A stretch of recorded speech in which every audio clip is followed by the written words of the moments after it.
Parents and on time. News must be factual and accurate. My name is Mamiekwa Utuakwa Nyame. News must be trustworthy and reliable. My name is Jemima Daladem Duchi. We bring you the midweek news on AAU TV every Wednesday at 12 o'clock GMT.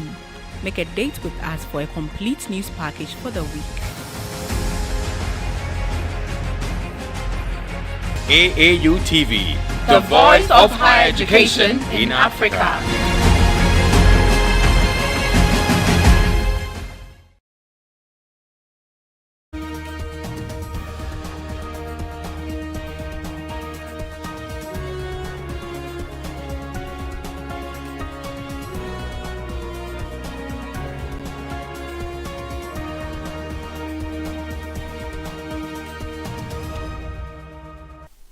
Good day and thank you for tuning in to the AAU TV Mid-Week news, coming to you from the Association of African Universities in Accra, Ghana. My name is Mamiekwa Utuakwa Nyame. And I'm Jemima Daladem Duchi. And now in our top stories, Egypt satellites launch to advance climate research. And also genetic variants prevent obesity. In our discovery story, French company innovates e-bike with no batteries. And in sport, 2024 Women's AFCON progresses beyond qualifiers. Please stay with us for more news on the AAU TV Midweek News. We will be back.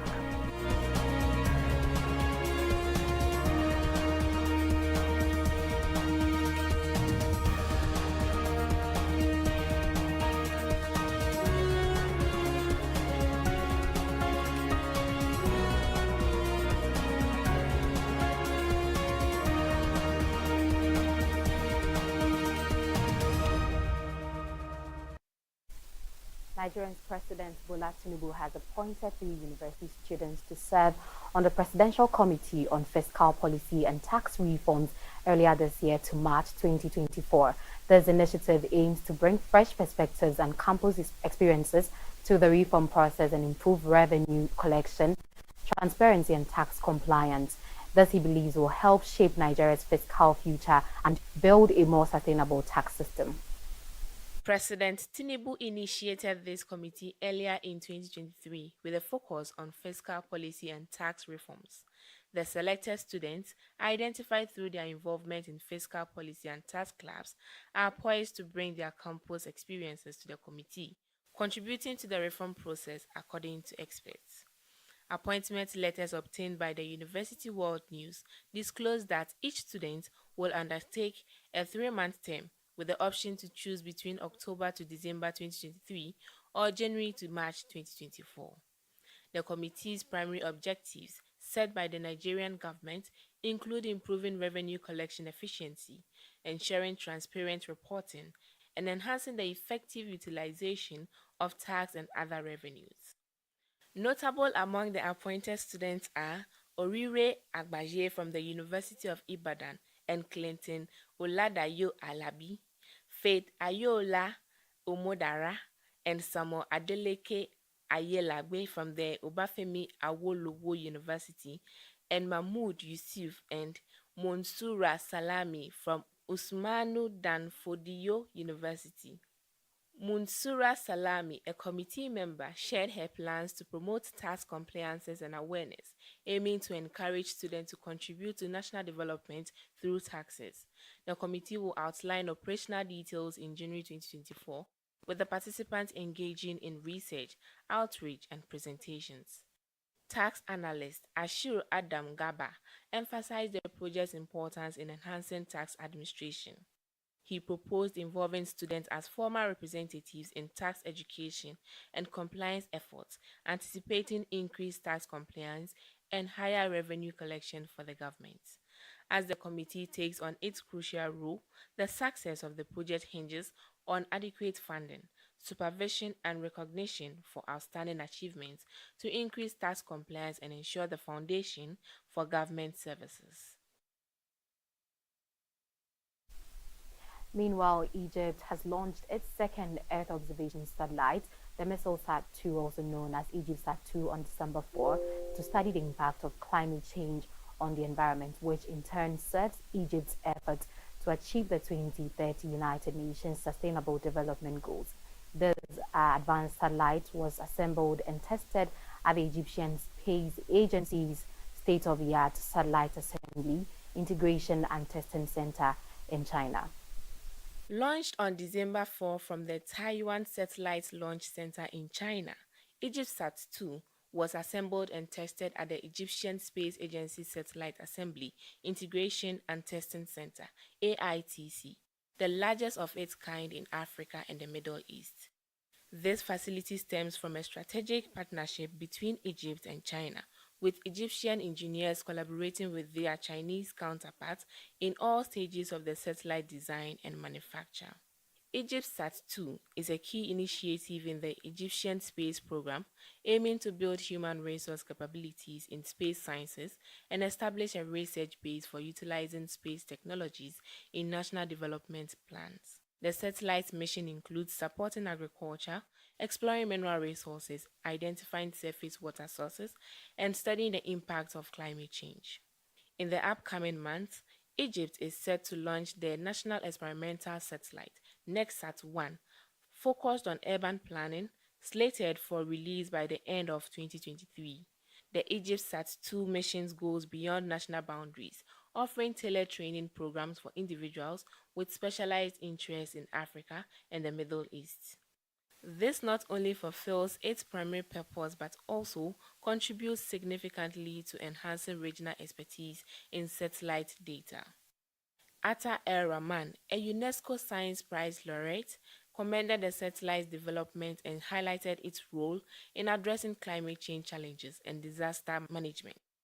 He emphasized the opportunity for African nations to build educational capacity in STEM fields and design communication satellites tailored to their specific needs. The launch of EgyptSat-2 not only signifies a vital tool for implementing Egypt's National Climate Change Strategy 2050, but also fosters cooperation with African states in regional space initiatives, supporting the 2063 Africa Development Agenda through the African Space Agency.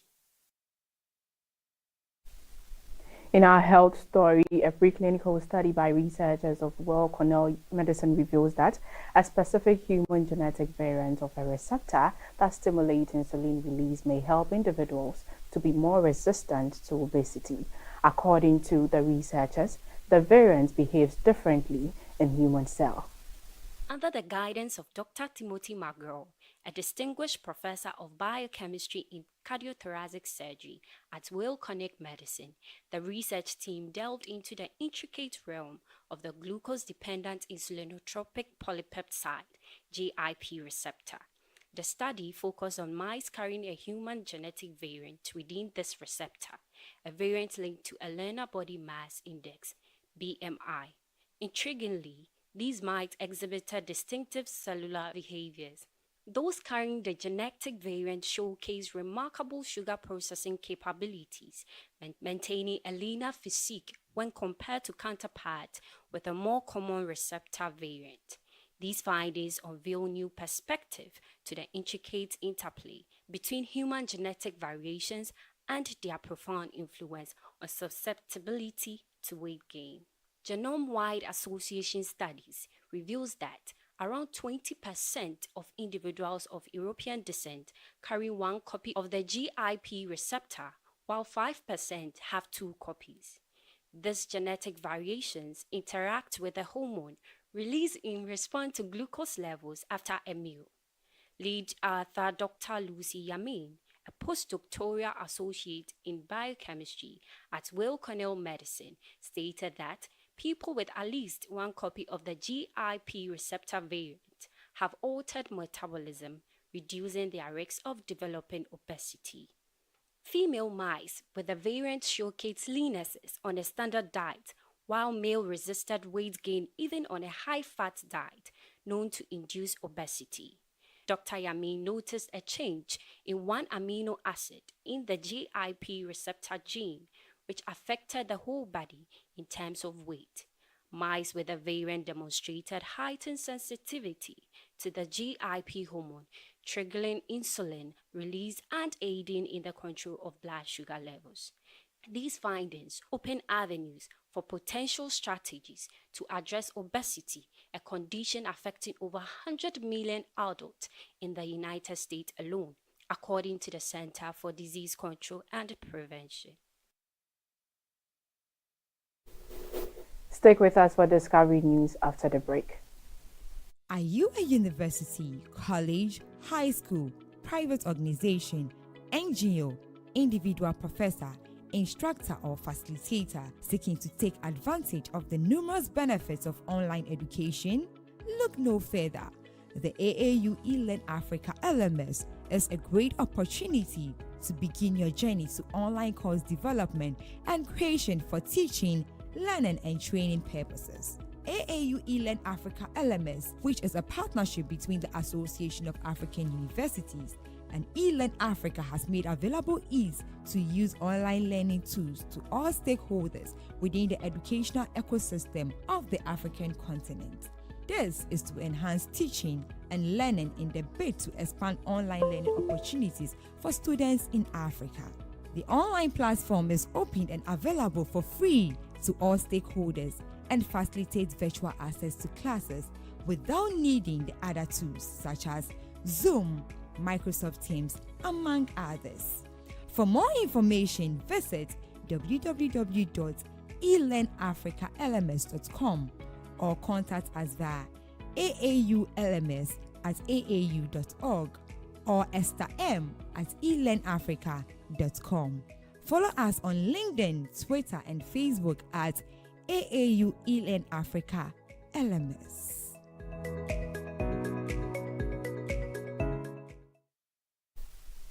Welcome back from the break. In our discovery story, a French inventor, Adrien Lelièvre, has brought forth a pipe pop, also known as e-bags, that uses supercapacitor to store energy rather than batteries. The pipe pop e-bag is said to be a sustainable solution to the use of lithium batteries, whose production leads to environmental problems. Speaking to Euronews, Mr. Lelièvre shed more light on the use of the pipe pop. Lelièvre, the director of STEE, the company behind the bike, explained to Euronews that the pipe pop is equipped with a supercapacitor that charges during easy rides. This energy is then released when needed, providing seamless assistance during more demanding cycling scenarios. Unlike lithium batteries, capacitors store energy through a slow-moving charge, allowing for a rapid energy storage and release. In practical terms, the pipe pop supercapacitors enable it to handle elevation gains of up to 50 meters when charged on flat terrain, making it suitable for navigating around 80% of European cities. Lelièvre emphasizes the symbolic gravity of the 20-kilogram pipe pop, discouraging the constant pursuit of more speed and energy. Notably, the bike's production doesn't involve rare earth materials found in lithium batteries, as supercapacitors are crafted from recyclable materials like carbon, conducting polymer, aluminum foils, and pulp. The pipe pop, currently in its third generation, is proudly assembled in Orleans, reflecting Lelièvre's commitment to local production and job creation. The supercapacitor technology eliminates the need for waiting during charging, and the company claims a lifespan of 10 to 15 years for the capacitor, surpassing the typical 5 to 6 years of lithium batteries. Currently, pipe pop produces 100 bikes monthly, with ambitious plans to escalate production to 1,000 bikes per month by 2024. Lelièvre also has his sights set on the broader European market, aiming to make a significant impact as e-bike imports soar. According to EU data agency Eurostat, in 2025, the company envisioned targeting the European market and is actively exploring potential fundraising opportunities. We will be back with news on sports and entertainment. Stay tuned.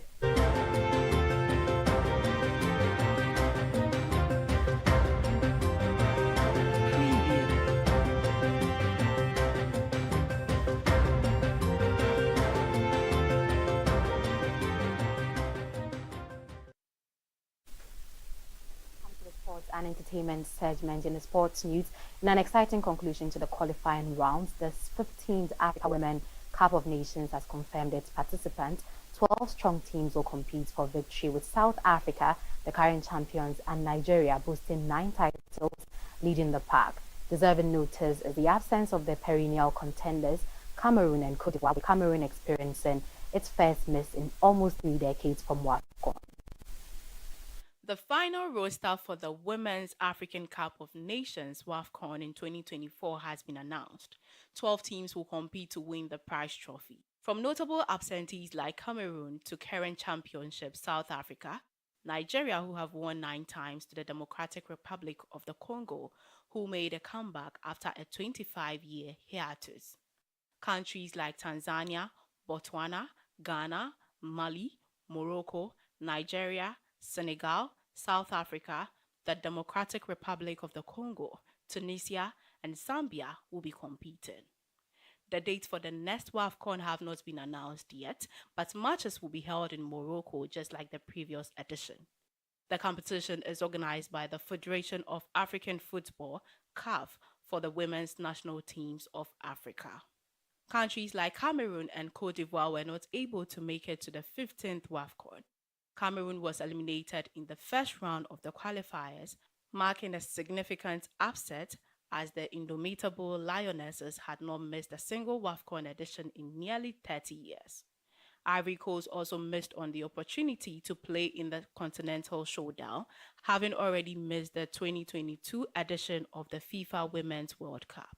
The teams to watch include Morocco, Nigeria, and South Africa, which made it to the round of 16 in this year's FIFA Women's World Cup. South Africa is the reigning champion and Nigeria a 9-time champion.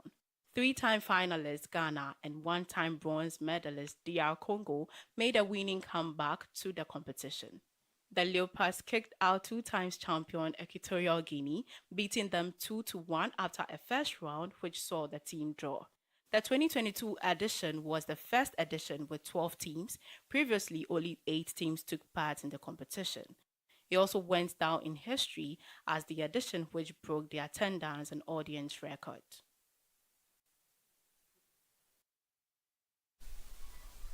In entertainment, sustainability took center stage at the 21st annual showcase of African fashion, Dakar Fashion Week.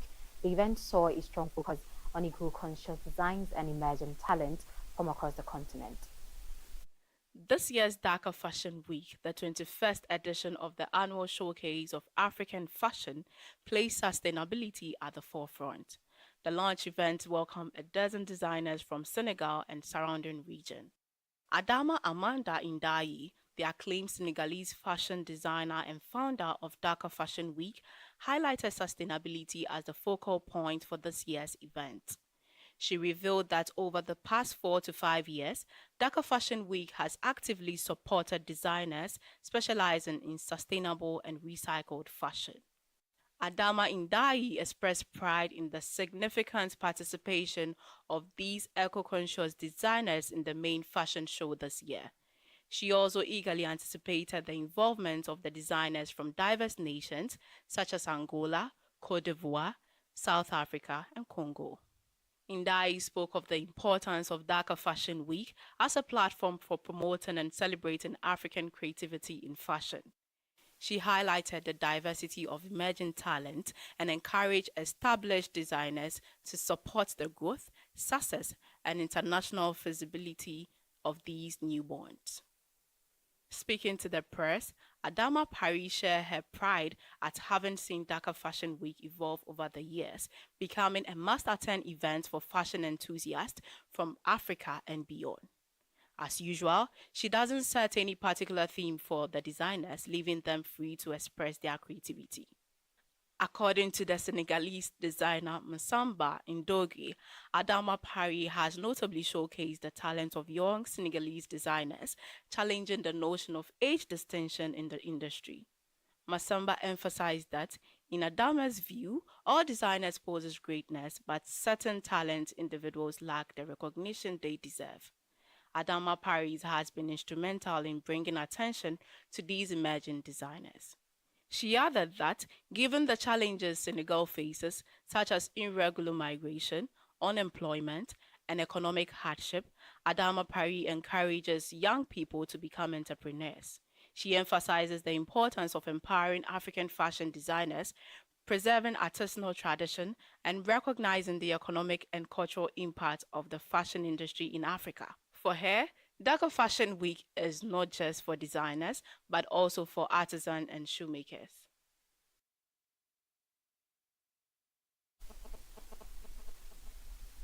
That is all for sports and entertainment. Business news is Job in higher education institution on the African continent, there is no need to go looking.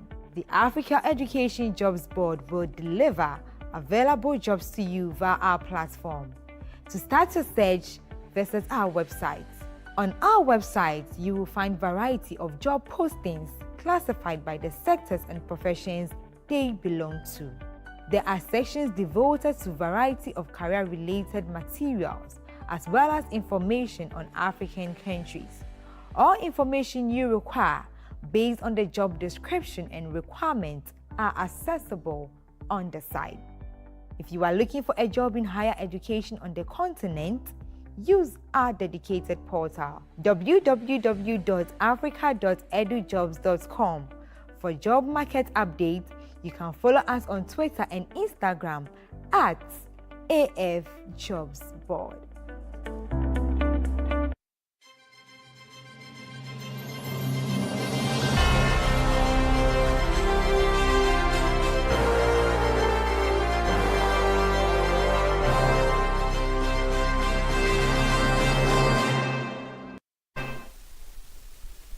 In a major development for Nigeria, a mega refinery built by billionaire Aliko Dangote has received its first barrels of crude oil. This marks a significant milestone for the project, which has been plagued by delays but aims to fully meet the country's fuel needs. The refinery, located in the Lekki Free Zone area near Lagos, received 1 million barrels of crude oil from the Agbami offshore field on Friday. This marks a significant step towards the project, which has faced delays in recent years. The refinery is expected to initially refine 350,000 barrels of oil per day, rising to 650,000 when fully operational. It will produce a variety of products, including diesel, jet fuel, automotive fuel, and liquefied petroleum gas. The project is expected to create thousands of jobs and boost the Nigerian economy. Construction of the refinery began in 2013 and is estimated to have cost over $18.5 billion. Once fully operational, the refinery is expected to export at least 40% of its output, generating significant foreign exchange earnings for Nigeria. The completion of the Dangote mega refinery is a major development for Nigeria's energy sector. It is expected to reduce the country's dependence on imported fuel, improve the quality of fuel available domestically, and create significant economic benefits.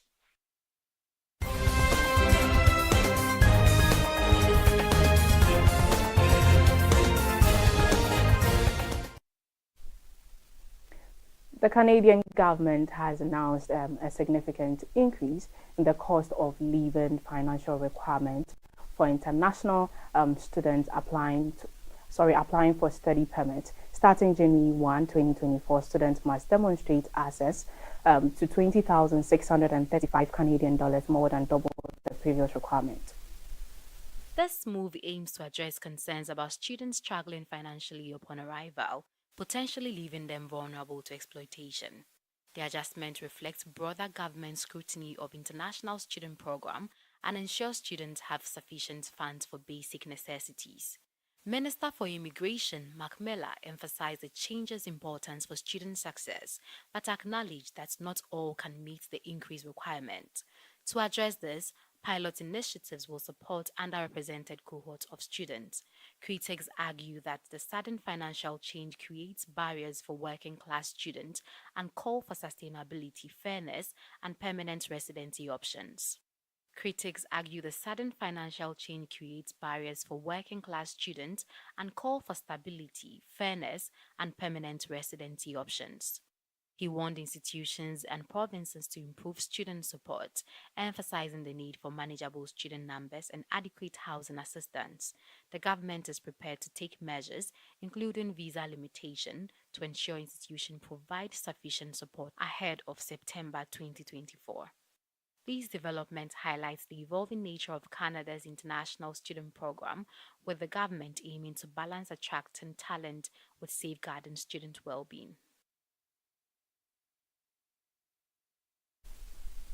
Thank you for staying with us on the AAU TV Midweek News. We'll take a quick recap of our headlines.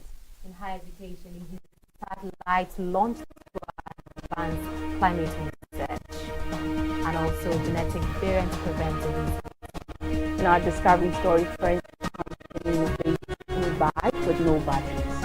And in our sport, 2024 Women's AFCON progresses beyond qualified. And I'll thank you for taking with us on the AAU TV Mid-Week News. Get interactive with us on our dedicated news platforms and social media handles. My name is Mamiokwa Utakwanyami. And I'm Jemima Adeladenduchi. Have a nice day.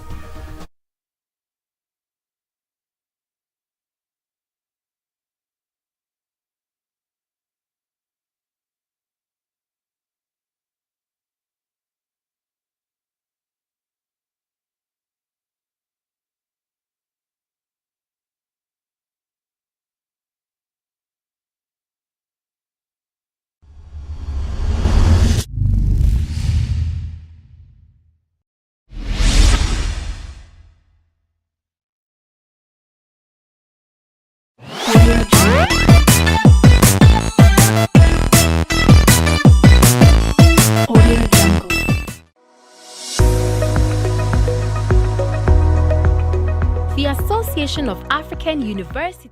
Greetings from the Secretariat of the Association of African Universities, headquartered in Accra, Ghana. I am Ajiman Otredakon, and I'm delighted to be part of the Pedagogy Workshop 1, organized by the Uniben Quality Assurance, on the theme Unlocking the Power of Effective Teaching and Learning. I'll be speaking to you today on promoting curriculum review for student-centric learning, enhancing quality education in Africa. Let me begin by sharing that education is the foundation of societal progress, and high-quality education system is essential for a country's development. Continuous progress in the education system is more important than ever in Africa. The encouragement of curriculum review with an emphasis on generating